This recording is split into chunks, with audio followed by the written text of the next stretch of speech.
Diecast Norbs is a channel devoted to the teen to adult toy collector, pop culture fans, and fellow nerd enthusiasts. This is a PG-13 channel. I might say some shit. Viewer and parental discretion is advised.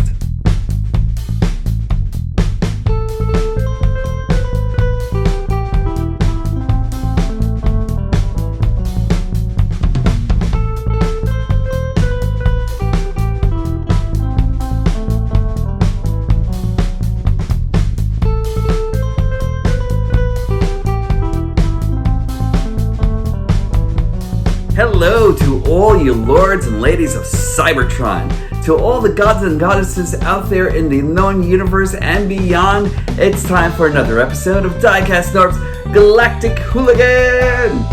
And I really want to give special thanks to everyone out there who's actually joining me today. And I really want to remind you to be a hero and wear a mask. We're still in COVID season right now. And I really want to make sure that each and every one of you are actually protected. You protect your family, your friends, your arch enemies, yes, even your arch enemies, because those people are the ones who are actually making things happen in your life. I have the one-legged nun walking a dog right across my street right now, and I'd actually like to make sure that each and every one of you actually has a proper arch enemy. Also, please, if you haven't already, please like, subscribe, and hit the notification bell. Especially subscribe, because that actually kind of like raises my bar and everything as far as being a reviewer and everything. And I love that so many people have actually been joining me lately. I'm actually loving each and every one of you out there. And Bumblebee and I have actually been kind of like contemplating all the things that we've actually been seeing on the internet lately and everything, you know? So I'm actually doing this a second time around because the first time around went so well, and then all of a sudden I just noticed that I actually had something up my nose and everything after doing all of that, and so here I am again. If you didn't notice, I'm half asleep right now. I've actually gotten like pretty much we've actually gotten pretty much 4 hours of sleep and everything. So today is actually going to be a discussion about like what we're actually seeing out there and everything that's going to be released by Hasbro. I've actually got my spirit animal, Tina, at this moment because right now I'm actually kind of feeling like, and that's actually just from sleeping, just from being like half tired and everything. After I'm finished editing, I'm pretty sure I'm actually gonna like stumble my way into a couch or something like that and take like a couple of snoozes. But I actually have my sweet elixir right over here right now, and it's actually giving me sweet life right now, like coursing caffeine through my blood. That's just the way to be. But right now, I digress from that and everything. Me and Bumblebee was talking, you see? And we're actually talking about like what we're actually seeing right now in Hasbro. And at this moment, I'm actually super stoked to actually see that we're actually getting a liter-sized Galvatron. It is an impressively beautiful figure. I really like him. There are a couple of like odds and ends and everything that like isn't getting everyone. Hold on. Oh, sweet life. Anyway, so let me tell you something. Like there are a lot of things that actually happened with that guy, and I've actually got like a lot of notes over here taken on him. So let me tell you, Galvatron looks like he hasn't like really skipped like a whole, like any arm day at all or anything, you know? But that's actually one of the things that actually kind of like strikes me as odd about him, and at the same time, it's okay, you know? Like, the way they actually fix the arms and everything like that, it looks like they actually just kind of like stuck the arms right on him. And I thought that was actually kind of a miss on it, but I can actually see why they actually did it. And when Galvatron's actually in his siege machine mode, it looks really impressive with what they actually came up with.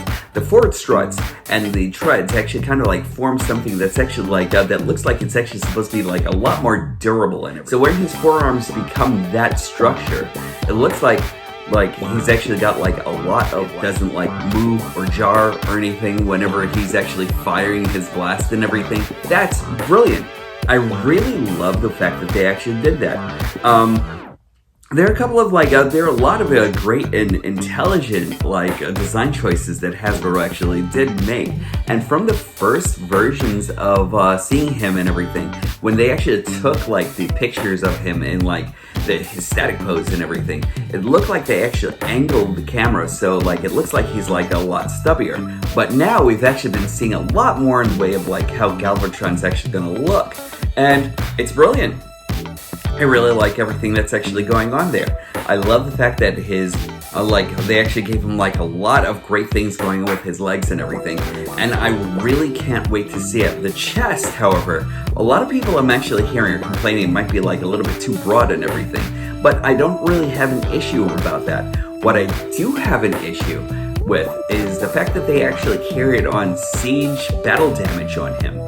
And I kind of feel like they could have actually left that off, because I kind of feel that Galvatron, being a herald of Unicron, was actually supposed to look like he has not had a scratch on him whatsoever. And I really would love to have actually seen that portrayed in this new version of Hasbro's Galvatron. Not the version of Galvatron that was actually spending some time in Char and the acids and everything that affected his brain and everything that made him go cray. No, I'm actually looking for the Galvatron that was played by Leonard Nimoy, the badass, the one that was actually maybe getting mind controlled or maybe being controlled by Unicron and everything, but he knew who he was, and that's the character I want him to be portrayed as and everything. I would love to have maybe see them put a little bit more luster in the paint scheme or something like that, to make him look a little bit more shiny, or maybe darken the color a little bit more and everything, so we can actually see the Grand Master of Destruction, just all for us to see and everything. He looks just amazing. But like I said before, he's not perfect. For perfect, we're actually probably going to look at a masterpiece or something like that once they actually do release a masterpiece. But he looks pretty good. I like him. I like him a lot. And seeing the pictures of Galvatron next to Hot Rod, I can only imagine what we're actually going to see when we actually see Rodimus Prime with Galvatron. I think they're actually going to make a great match. And that segues me into Rodimus Prime. Now, Rodimus Prime, I thought was actually I like him a lot, but Rodimus at Commander Class, I don't know. So Commander Class is actually kind of an interesting choice to actually have for Rodimus Prime. I think that, and this might be me being a butthurt fanboy and everything like that, but let me tell you something.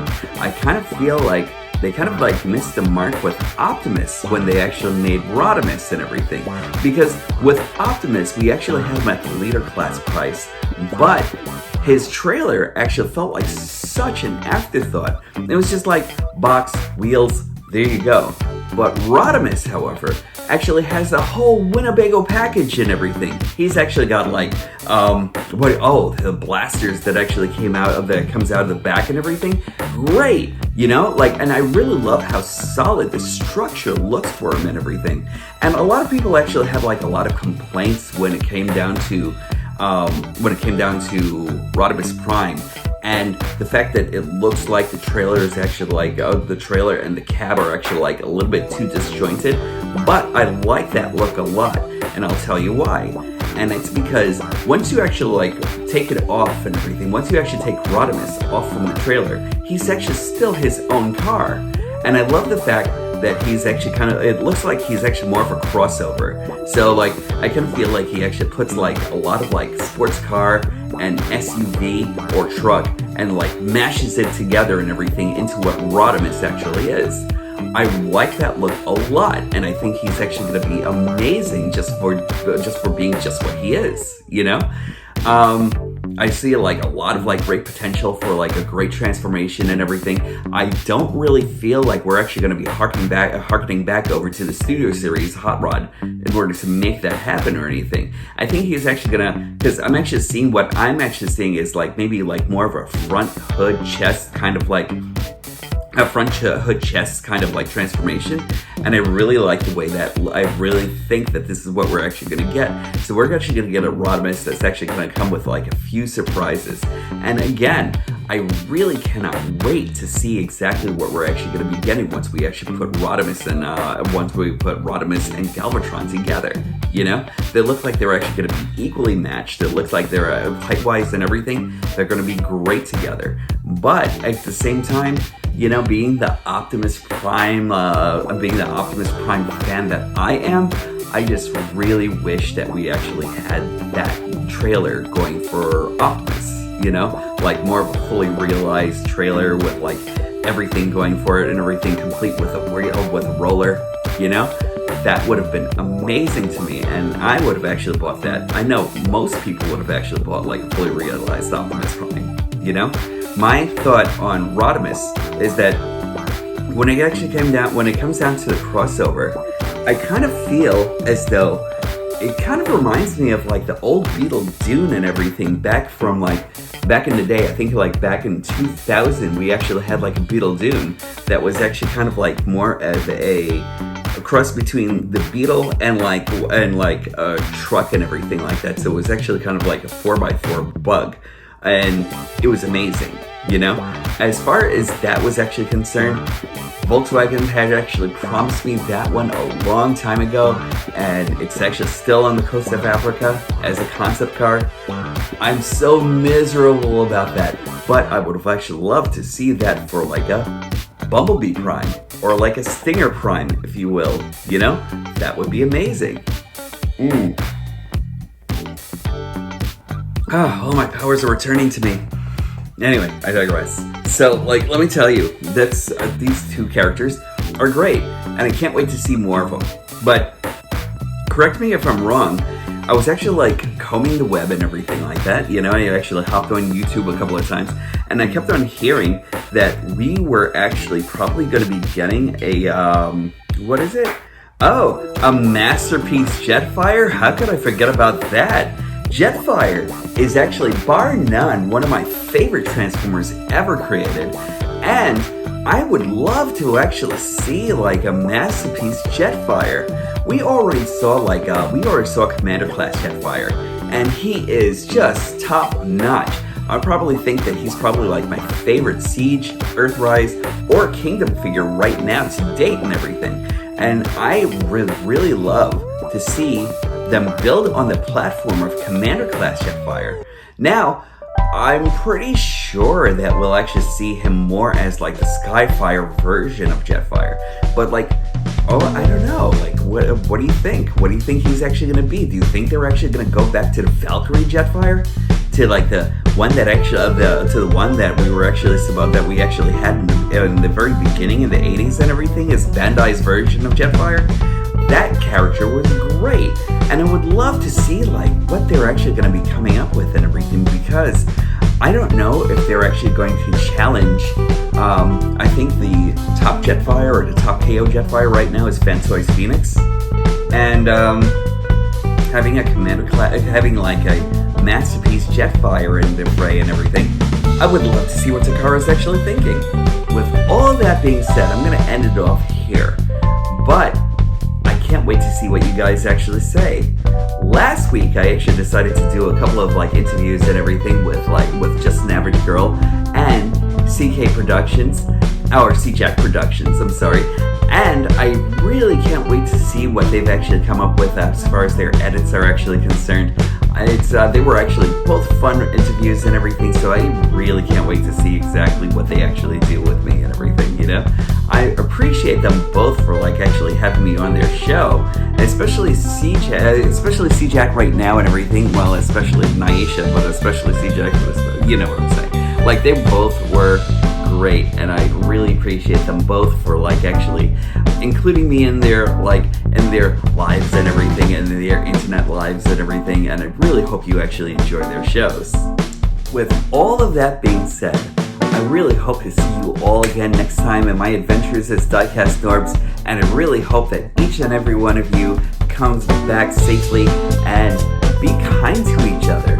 Remember, the Galactic Hooligan always says that being kind is the best thing that you can actually do. Be kind to yourselves and be kind to each other, because love is always the answer, and the most gangster thing that you can actually do is being kind. Also, when these stop being magical, that's when I'll stop collecting. Take care, everyone, and I hope to see you soon.